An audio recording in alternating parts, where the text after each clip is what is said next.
February 10, 2018. A whole month preparation culminated for this day.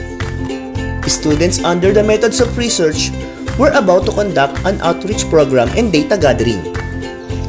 They were embarked on a life-changing date with destiny. The destination was Barangay Matawe, Dingalan, in the province of Aurora. The recipients were the ethnic minority Dumagat in their permanent housing site provided by the government in the heart of their ancestral domain.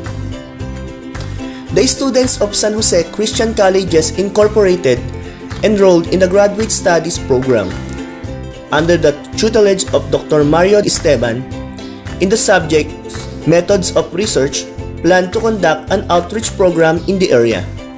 Moreover, part of the immersion was to conduct an informal study and to gather vital information about the plight of the Dumagat people living in the mountainous area of Barangay Matawe, Dingalan, Aurora. We departed in Cabanatuan City, Nueva Ecija at 7 o'clock in the morning and traveled the Dingalan Aurora Road to reach the site for the outreach program. Upon arrival, an orientation and debriefing was conducted by Mr. Esteban as to what is to expect and the do's and don'ts when it comes to talking the Dumagat tribe. Also, we were challenged to think of ways on how to ask questions creatively for them to truly understand and give the students a bird's eye view of what they were truly experiencing. They were also briefed about the arrangement made prior to their immersion later on. Everybody was excited as to the outcome of the program. After lunch, with eagerness and contained nervousness, we embarked on a journey that will forever be etched in our hearts. As a protocol, we seek the assistance of the barangay captain of the barangay, Matawe, along with the police escorts and the tribal chieftain for the proper coordination and entry. They were summoned and were invited in the barangay assembly area and we were introduced. The Dumagat people were slightly aloof because of their previous experiences wherein they felt exploited and mistreated because of false hope and broken promises. They felt that this outreach program and study will also end up like a previous one. After the General Assembly, the students were instructed to pick random personalities for the purpose of interview. We are fortunate to interview a tribal elder by the name of Francisca Atbayani, a widower with 7 children.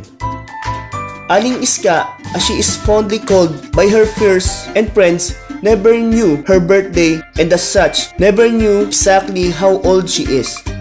According to her, most of the elder Dumagat people never knew their exact birthday because nobody registered them in the civil registrar. It is only now the children being born are being registered and has a birth certificate. As the interview progressed, Aling Iska became comfortable and began sharing her thoughts. Despite of being old, Aling Iska still gathers some firewood that she sells in the community to earn a living. When she was younger, she used to tend a vegetable farm along with her deceased husband. She said that her lineage was one of the pre-settlers of the tribe in the community.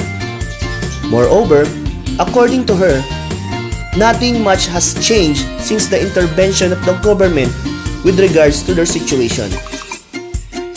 She has seen time and time again the futile efforts of some government agencies and NGOs, which started out as Ningas Kugon. On the lighter side, despite losing her one eye due to glaucoma, she is jolly with a genuine and heartwarming aura emanates through her personality. She tells the funny story behind the name of Sitio Cabog. According to her, by the name was derived from the Tagalog term kalabog, which is the sound created by huge falling rocks during the storm. She also laughs at her whenever she fails to name all of her sons and daughters, especially her grandchildren. None of her children finished college and went on to marry at a very young age, as with the majority of the tribesmen, according to her. Education is not important as they need to survive on a day-to-day basis.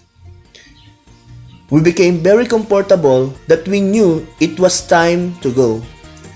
I asked her politely if we could take a selfie together as a part of remembrance and shall gladly oblige.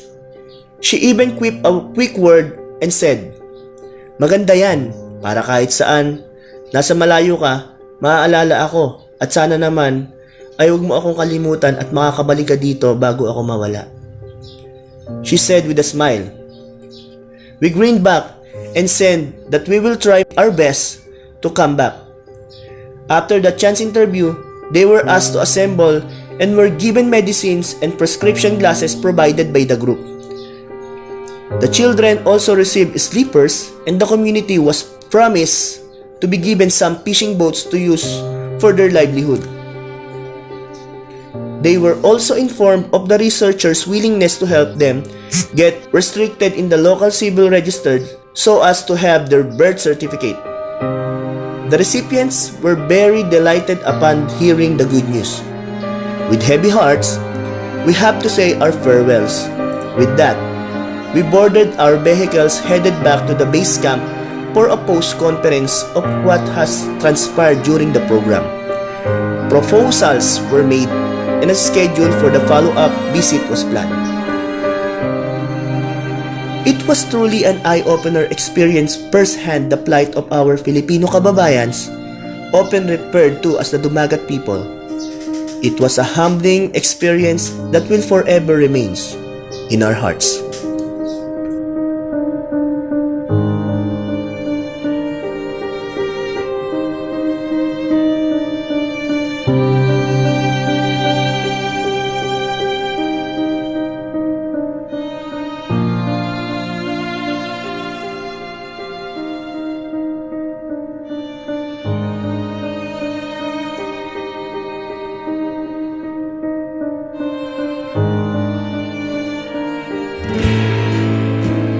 Halika na,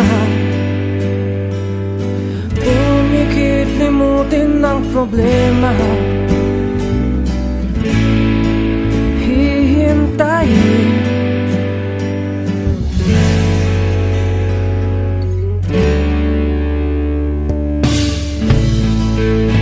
magpahinga sa panaginip kay liligaya. Darating din ang umaga, basta tayo magkasama. Laging mayroong umaga, kay ganda pagsikat ng araw, may dalang liwanag sa aming pag